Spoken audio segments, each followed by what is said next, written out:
Shalom, shalom, shalom. First and foremost, we give all praises, all glory, all honor to the Abba Noah, Most High God, right?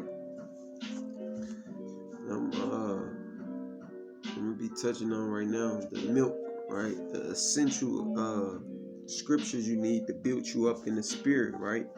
In the faith, so you can be strong in this thing, right? Serve the Lord to the best of your ability, right? And I'm gonna start with the book of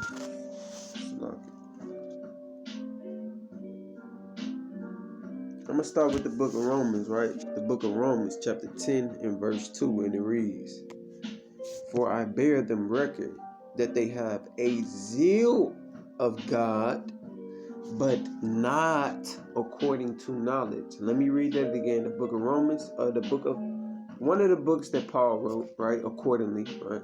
I mean, you know what I'm saying? That's what they say, right? Book of Romans, chapter 10, verse 2. "For I bear them record that they have a zeal of God, but not according to knowledge." So, and when you call yourself believing in the Lord or reading these scriptures, and you know what I'm saying, you might go to church, or you might just stay at home and worship. But in anything, if you're gonna worship something, you gotta know what you're worshiping, right? You can't just say, I believe because I have faith, right? But how do you show your faith? According to the Bible, we know you show your faith by your works, right? Because faith without works is what? Dead. So you understand, you have to have a foundation in this truth. And when I say in this truth, in this Bible, you understand, because the words in this book are the truth, you understand? So with that being said, let me read it again. Romans chapter 10, verse 2. "For I bear them record that they have a zeal of God, but not according to knowledge." Now I'm going to teach you how to get the knowledge of the Lord to the best of my ability, just being a mortal man in a mortal flesh, right? So now, keep going on. Right?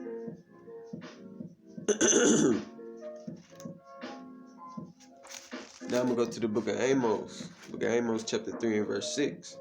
"Shall a trumpet be blown in the city, and the people not be afraid? Shall there be evil in the city, and Yahweh have not done it?" So the Lord saying right here, shall a trumpet be blown in the city, and the people not be afraid? Meaning what? Shall I have, you understand? Shall I give warning to the people, tell them through their ears, and show them signs with their eyes, and they not take heed to it? Is what it's saying. Not me interpreting, not me giving my own interpretation, but exactly what it's saying. I'm gonna read again. Amos chapter 3, verse 6.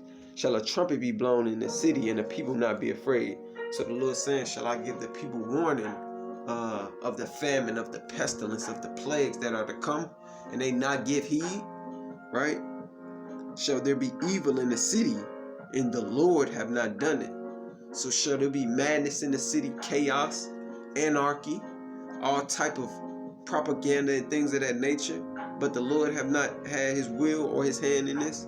The Lord's doing this. The Lord's bringing man low.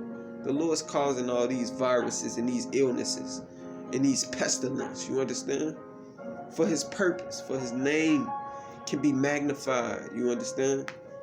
I'm going to show you something real quick, right? I'm going to show you something real quick, right? The Lord is mad at the world. The Lord is mad at the wicked. You understand? So I'm going to start with the book of...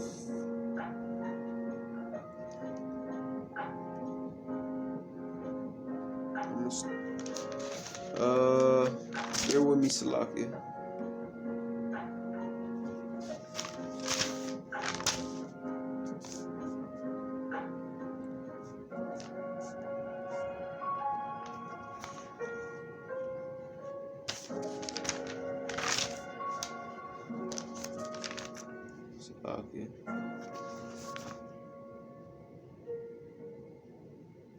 All right, the book of John, this one I'm looking for, the book of John, chapter 8 and verse 47, and it reads, He that is of God heareth God's words.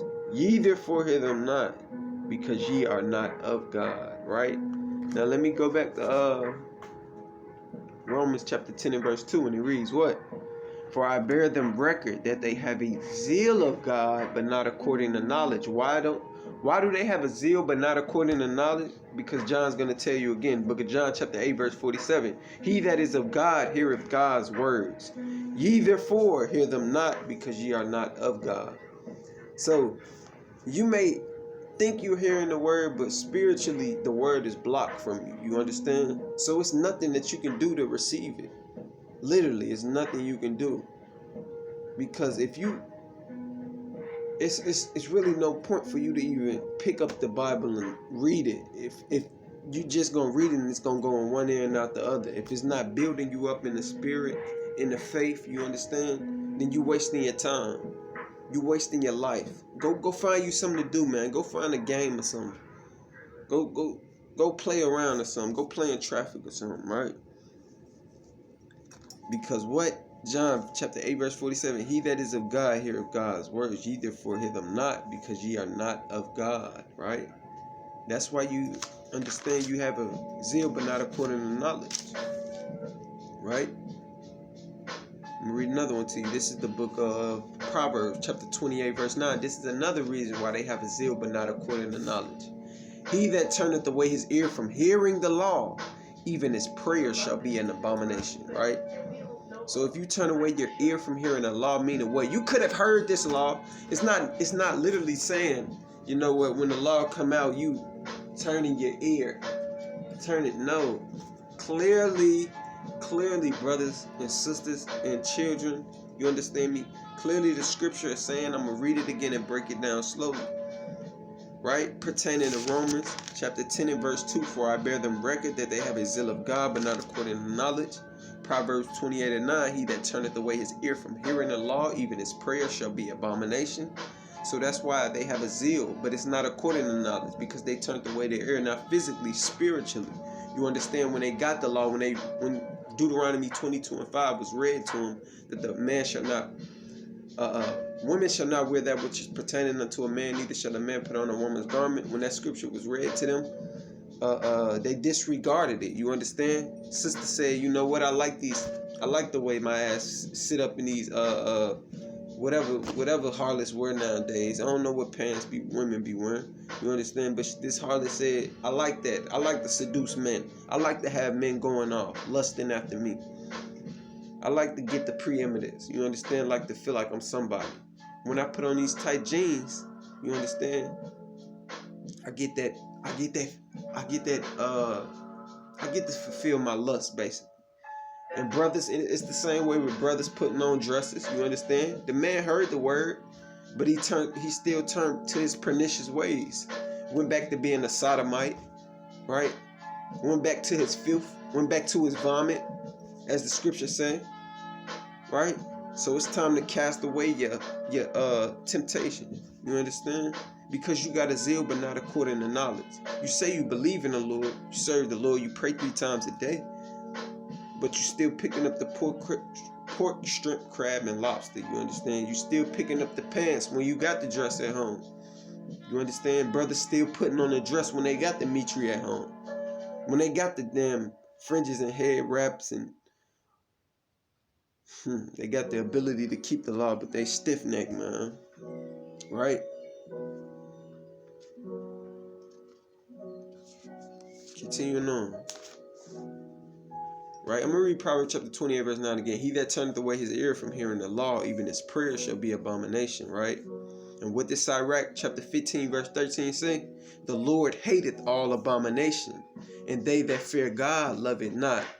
So, if you love the Lord, you're not going to do anything that's abominable to him.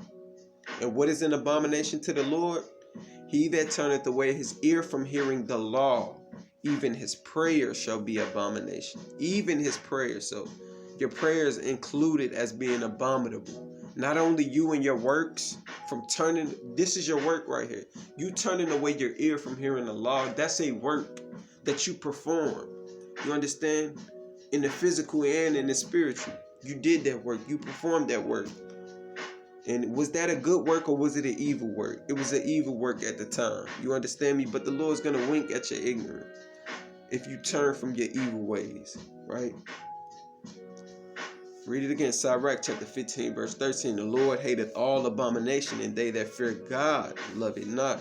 So if you fear the Lord, you're not going to love doing the things that are displeasing to the Lord. You understand? Right? There's one more I want to get. Oh, book of third John chapter 1 and verse 11. Beloved, follow not that which is evil, but that which is good. He that doeth good is of God, but he that doeth evil have not seen God, right? Because you have a zeal for God, but not according to knowledge. You got a zeal for the Most High God, but it's not according to knowledge, you understand? You may see a homeless man out there, you know. You giving alms to the brother. We know alms are, it's essential to give alms to the brother and to build up the nation, those that are without, because the Lord came to heal the sick. You understand? Cleanse the lepers. Freely give, right? So it's essential to be charitable to your people, right? But you still gotta help them out spiritually. It's not just about the giving of the physical things. It's more so of a spiritual giving. You understand? Labor with this man, or man, woman, or child. You understand? Try to teach them something to the best of your ability, right? So 3 John chapter 1 and verse 11. Beloved, follow not that which is evil, but that which is good. He that doeth good is